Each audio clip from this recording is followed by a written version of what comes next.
Pulau Sumatera saat ini tengah berduka. Bencana longsor hingga banjir bandang menerjang sebagian wilayah Sumatera Barat, Sumatera Utara, Aceh, dan beberapa lainnya. Bencana tersebut telah mengakibatkan korban hilang, bahkan meninggal dunia. Jadi John, kita turut berduka cita untuk saudara-saudara kita yang ada di Sumatera atas bencana yang terjadi di Sumatera ini. Semoga semua masyarakat di sana bisa diberi keselamatan dan bala bantuan segera untuk membantu saudara-saudara kita yang ada di sana. Dan kali ini kita akan bahas tentang bencana yang sedang terjadi di Sumatera ini. Apa penyebab banjir yang begitu besar sampai-sampai hampir semua provinsi terkena bencana ini? Apakah ini peringatan dari alam atau kelalaian manusia itu sendiri? Manusia-manusia yang tidak bertanggung jawab, ya kan John? Kita akan bahas semua di Cerita Sore. John, subscribe dulu John. Let's go.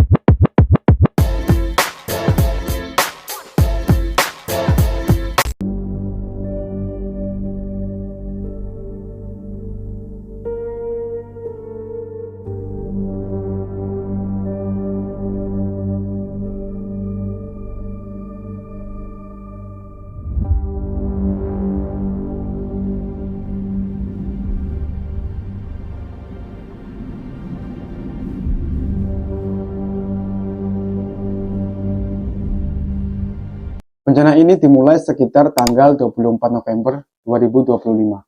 Ketika hujan deras mengguyur wilayah Sumatera Utara selama beberapa hari berturut-turut. Sungai-sungai di kabupaten-kabupaten hulu mulai meluap dan tanah yang sudah jenuh tidak bisa untuk menopang air.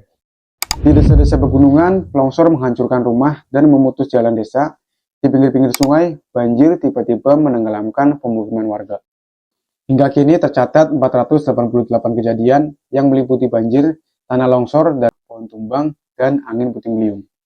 Di 21 wilayah Sumut, ini bukan bencana lokal, ini bencana regional yang menyebar dari hulu ke hilir, dari pegunungan ke pesisir, di mana angka korban terus bertambah, dan total korban terdampak di Sumut mencapai 1.076 orang, 147 meninggal dunia, 32 luka berat, 722 luka ringan, dan 174 orang masih hilang. Bahkan lebih dari 280 jiwa terpaksa pergi untuk meninggalkan rumah, harta benda, dan kehidupan sehari-hari mereka. Banyak yang terpaksa tinggal di tenda darurat, tanpa listrik, air bersih, atau akses dasar lainnya. Di mana jalan utama putus, jembatan hanyut, desa-desa terisolasi, evakuasi sulit dilakukan, bantuan makanan dan obat-obatan baru bisa sampai setelah beberapa jam. Bahkan nih John, ada beberapa desa yang terputus sepenuhnya dari dunia luar selama beberapa hari. Gimana nih John, menurut kalian? Karena bantuan dari pusat ini sudah benar-benar lama banget John. Mungkin kalian bisa lihat ya kan di berita-berita yang beredar bahwa pemerintahan pusat ini lama banget untuk memberikan respon kepada saudara kita ini yang ada di Sumatera. Mungkin kalian bisa lihat di beberapa berita di mana pemerintahan pusat ini mengatakan bahwa bencana yang ada di sini tuh bukan termasuk bencana nasional, malahan ini disebut dengan bencana lokal. Ini benar-benar gak masuk akal banget John. Gimana menurut kalian?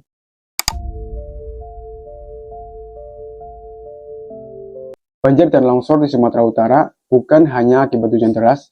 Banyak wilayah hulu sungai dan lereng bukit yang seharusnya menjadi penyangga air kini kehilangan vegetasi pelindung. Hutan yang dulu rapat kini menjadi gundul atau dialihfungsikan sehingga tanah tidak mampu menahan air hujan.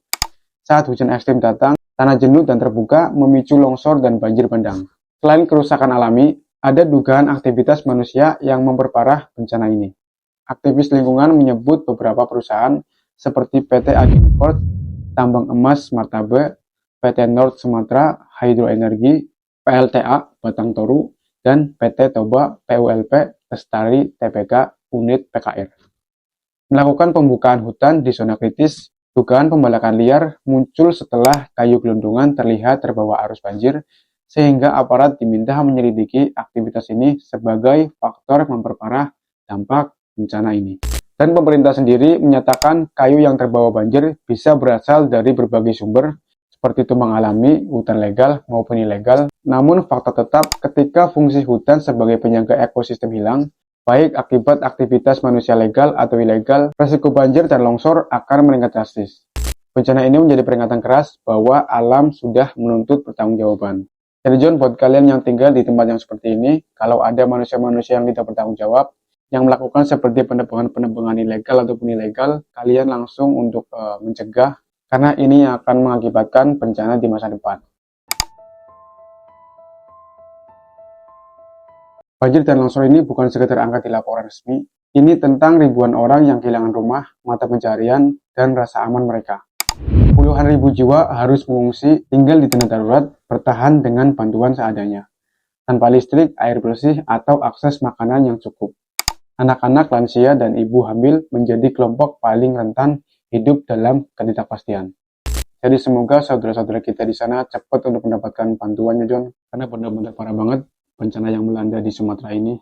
Korban jiwa pun tidak sedikit, hingga kini tercatat 147 orang meninggal, 32 luka berat, dan 174 masih hilang. Setiap angka ini mewakili keluarga yang kehilangan orang tercinta, rumah tangga yang hancur, dan trauma yang akan membekas seumur hidup. Bayangkan John, seorang anak kehilangan orang tua, atau rumahnya yang hanyut bersama tanah longsor, dan itu bukan sekedar berita John, itu adalah tragedi nyata yang membekas di setiap wajah pengungsi. Di mana pengungsian tidak mudah, banyak warga yang terpaksa menempati tenda-tenda darurat di lapangan terbuka, diterpa hujan dan angin, tanpa privasi dan keamanan. Bagi sebagian keluarga, tenda menjadi rumah selama berminggu-minggu, bahkan berbulan-bulan. Di mana sekolah tutup, pekerjaan hilang, dan trauma psikologis pun ikut menumpuk, terutama bagi anak-anak yang kehilangan rutinitas, teman, dan rasa aman. Dan selain itu, bencana ini memicu dampak sosial dan ekonomi. Pedagang kehilangan toko, petani kehilangan sawah, dan akses transportasi terputus karena jalan dan jembatan itu rusak karena dampak ini. Di mana bantuan logistik sering terlambat sampai ke desa-desa terisolasi. Dalam kondisi seperti ini, resiko penyakit dan malnutrisi sangat meningkat. Dampak yang terlihat di permukaan hanyalah sebagian dari penderitaan nyata yang dialami oleh warga. Dan yang paling memilukan nih John, banyak banget warga yang harus menyaksikan rumah mereka yang hancur dan hanyut, sementara pemerintah kita dan aparat masih berusaha untuk mengkoordinasikan evakuasi. Rasa putus asa dan ketakutan dan kehilangan menjadi teman sehari-hari bagi mereka. Dan inilah wajah dari bencana yang tidak bisa diabaikan John. Bukan sekedar statistik, tapi kehidupan manusia yang terguncang hingga akar. Jadi banjir dan longsor di Sumatera Utara ini bukan sekedar kejadian alam John. Ini adalah cermin dari hubungan manusia dengan alam yang rapuh. Setiap pohon yang ditebang sembarangan, setiap sungai yang dipersempit, setiap bukit yang dibuka tanpa kontrol, semuanya memberi konsekuensi yang sangat nyata. Alam tidak selalu memaafkan, ia memiliki batas, dan batas itu mungkin kini sudah melampaui. Dan beberapa pihak menyebut ini sebagai peringatan, bahkan mungkin teguran keras dari alam atas keserakahan manusia itu sendiri. Aktivitas manusia, legal maupun ilegal, yang merusak hutan, mempersempit sungai, atau mengubah lanskap secara drastis. Banjir dan longsor ini bisa jadi panggilan untuk kita sadar bahwa kita tidak bisa terus mengambil dari alam tanpa memberi kembali atau menjaga keseimbangan. Dan saat kita menatap sungai yang meluap, lereng bukit yang longsor, dan rumah-rumah yang hancur, satu hal yang menjadi jelas John, manusia dan alam harus hidup berdampingan dengan hormat. Bencana ini mengajarkan kita bahwa tidak ada kekuasaan absolut atas alam. Kita harus belajar mendengar, menghormati, dan merawatnya sebelum peringatan berikutnya datang lebih keras lagi. Tapi ini John, bencana banjir dan longsor di daratan hanya bagian dari ancaman yang lebih besar. Kita tidak boleh lupa pesisir Sumatera termasuk pantai-pantai yang dulu terdampak banjir, berada di garis rawan tsunami dari Samudra Hindia.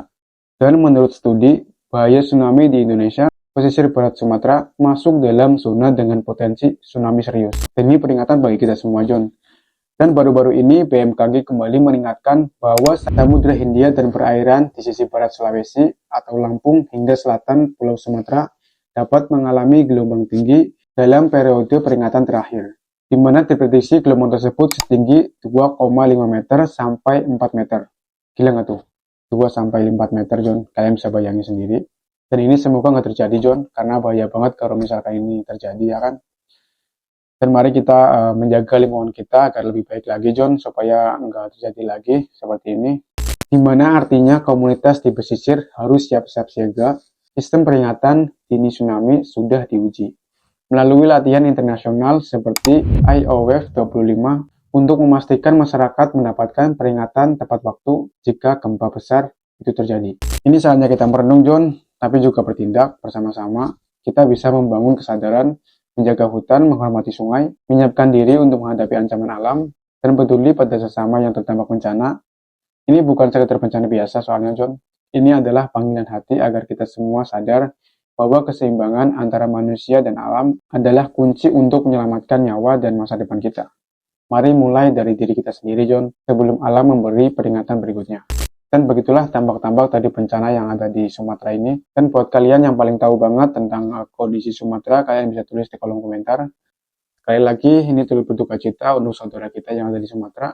Semoga di sana selalu diberikan keselamatan, dan semoga banyak bantuan cepat untuk menyelesaikan masalah ini, ya kan, karena udah benar-benar parah banget. Untuk pemerintahan pusat, cepat-cepat datang untuk membantu saudara kita yang ada di Sumatera, karena di sana benar-benar sedang membutuhkan bantuan. Dan inilah cerita sore.